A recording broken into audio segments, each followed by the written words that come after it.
America's EXURBS are preparing for civil war. In this video, we're going to take a look at the number of ways our rural areas are getting armed and ready for the very real possibility of civil violence spilling out into our suburbs. And we're also going to take a look at what such a civil war may actually look like. You're not going to want to miss this. Greetings, everyone. Dr. Steve here with you. Great to be with you as always. If this is your first time here at this channel, I post 2 videos a day analyzing current events, analyze some super awesome conservative trends so you can live in the present in light of even better things to come. So if you haven't already done so, you know what to do. Make sure to smack that subscribe button. They got rid of the bell for some reason. It would be a privilege to have you as a regular part of this channel as we together celebrate the inevitable collapse of left-wing globalism and the unstoppable rise of a new conservative age. Let us start off with our video chat question of the day. We've asked this before, but it bears repeating. Do you believe a civil war is in fact imminent in America? Let us know in the comments section below. Do you believe that the hostilities that we've seen over the last several weeks will inevitably explode into a full-fledged civil war? Let us know what you think, because if you think so, you're not alone. We're going to look at the myriad of ways people in our exurbs are indeed preparing for just such an armed conflict. And we're going to look at what some experts say a civil war would look like in modern day America if it took place. It could be very interesting. Before we do anything, make sure to click on that link below and head on over to my special website for My Patriot Food Supply. As we saw with the whole pandemic insanity, we cannot wait for an emergency to happen before we respond to one. And no one makes preparing for an emergency more ridiculously easy and affordable than My Patriot Supply. Gang, they're simply the best. Their food kits last up to 25 years in storage. They include breakfasts, lunches, and dinners. And best of all, they have a guarantee policy that'll knock your socks off. And if you act now, you can save $100 off a full 4-week emergency food supply when you click on the link below to my special website. You heard that right, 100 smackers. Also, do not wait. I've got my food supply. Make sure that you get yours. Click on that link below or go to preparewithsteve.com and save $100 off your very own 4-week emergency food supply today. All right, gang, let's dive in here. Interesting stuff. It's becoming increasingly clear that the United States of America is at a breaking point. A number of pundits on both sides of the aisle, both left and right, agree. They are recognizing that America seems to be breaking apart. One of the things that made these race riots so unprecedented is that left-wing lunatic mayors and governors deliberately abdicated their enforcement authority and purposefully allowed chaos to reign throughout our nation's cities. That's ultimately what was so unprecedented about what we saw. We saw race riots where supposed lawmakers sided with lawbreakers and in the process completely turned their backs on law enforcement. It was breathtakingly odious to watch. And the cheerleading from the borderline illiterates and moral zombies at CNN and MSNBC only served to make the whole situation all the more nauseating for any sensible moral person. But this social unraveling is not just at a popular level or an urban level, limited to rioters and vandals and looters.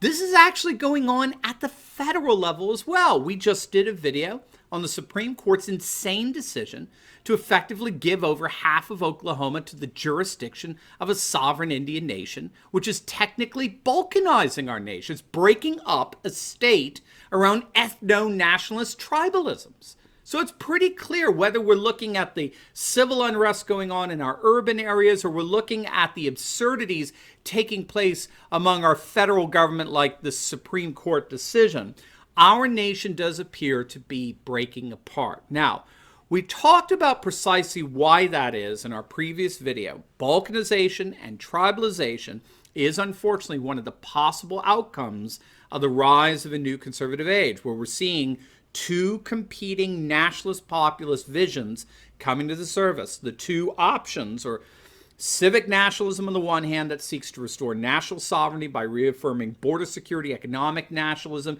to protect our jobs and our citizens, and a reaffirmation of our nation's culture, customs, and traditions that unite us together as a people. So this is the civic nationalist victories that we saw with Brexit and Donald Trump winning the election in 2016, what we're seeing in Western Europe today and the like. But on the other hand, while civic nationalists are trying to defend the sovereignty of the nation state, which is generally multi-ethnic, on the other hand, you have the rise of ethno-nationalism or ethno-tribalism, which is characterized by an intention to turn towards homogeneous racial and cultural makeup, where populations are increasingly balkanizing as they turn towards their own ethnic identity and loyalties based on kin and race as the basis of social order. So you will definitely want to check out that video we just uploaded. I'll link it up for you at the end of this video, because I think it goes a long way to explaining why we are in the situation that we're in right now. We can think of that as part one, and this in a sense is part two. That said, we concluded that video by stating that the most appropriate course of action for us to take, conservatives who love our nation, our culture, our customs and traditions, I think the wisest course for us to take is to hope for the triumph of civic nationalism, which is represented by President Trump. We hope for the triumph of civic nationalism, but we ought to prepare for the possibility of ethno-nationalist tribalism becoming ever more prevalent throughout our nation through the Democratic Party. And that's precisely what our rural EXURBS appear to be doing as we speak.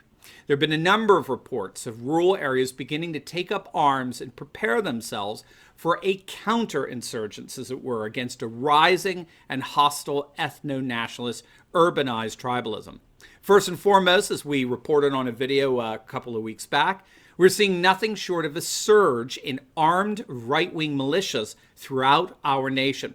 According to NPR today, there are over 500 militia groups in the United States, more than double that in 2018. And what's so fascinating here is that given the big way that these big city mayors and Democrats threw law enforcement under the bus, guess who is the number one recruit to these militias right now? Well, there have been a number of articles reporting on the fact that thousands of both active and retired law enforcement officers have begun joining militia organizations over the last few years. And we can only imagine that that number's swelling through the roof, given how lawmakers were so quick to disavow the police and start spewing out that defund and disband nonsense. So this anti-cop culture, so pervasive on the left, is only contributing to the surge of militias throughout the nation. And you know what else is surging throughout the nation? Gun sales. Take a look at these numbers. More than 2 million guns were sold in the month of June alone. It represents nothing less than a 145% spike in gun sales. Gun sales soared 80% just the last month in May. Small Arms Analytics and Forecasting, which is a private research firm, estimated that more than 1.7 million guns were sold in May, which represented an 80% jump from the same time last year in 2019. And that surge came on the heels of a 70% surge in April. All told, we're looking at nearly 6 million guns. Let that hit you. 6 million guns have been purchased over the last 90 days. And as a result of this very noticeable rise in our militias and soaring gun sales, we are indeed seeing lines drawn in the sand. Rural and exurb populations are indeed standing in the gap at the failure of our feckless leaders.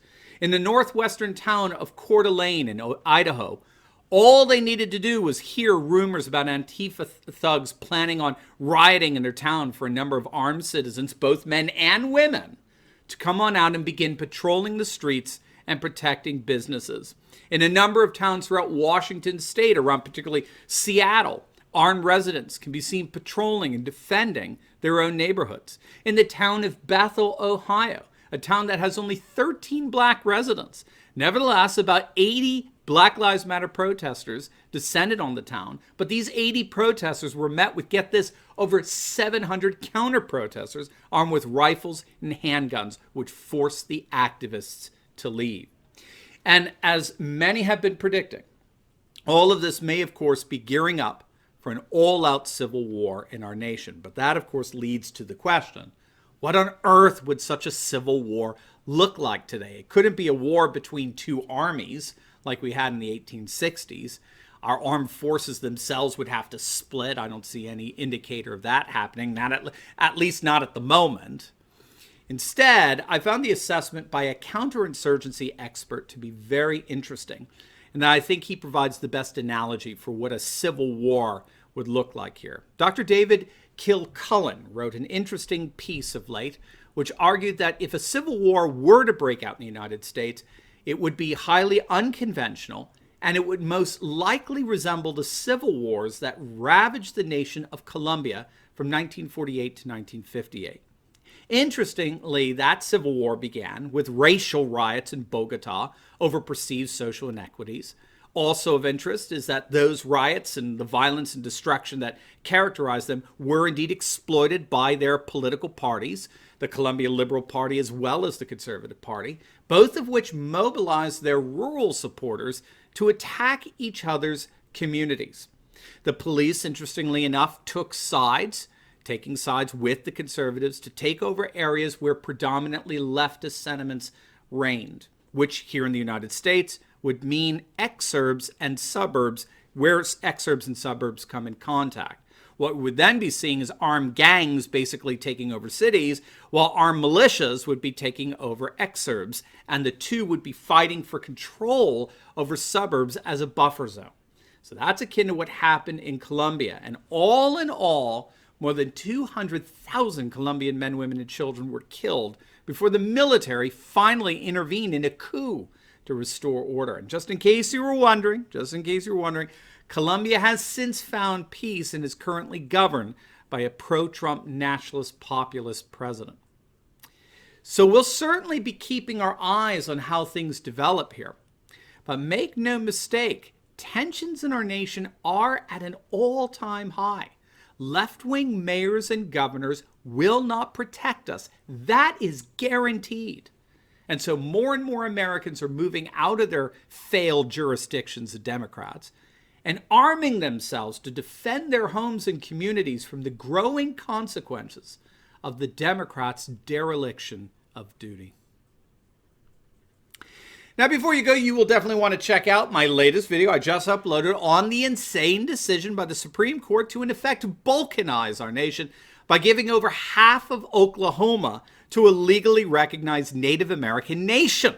We look at precisely the dynamics that were behind that decision. I don't think you're going to want to miss it. I think it helps to make it, put it into context and give you some sense, to make some sane sense out of absolute insanity. So make sure to click on the link, and I will see you over there. God bless.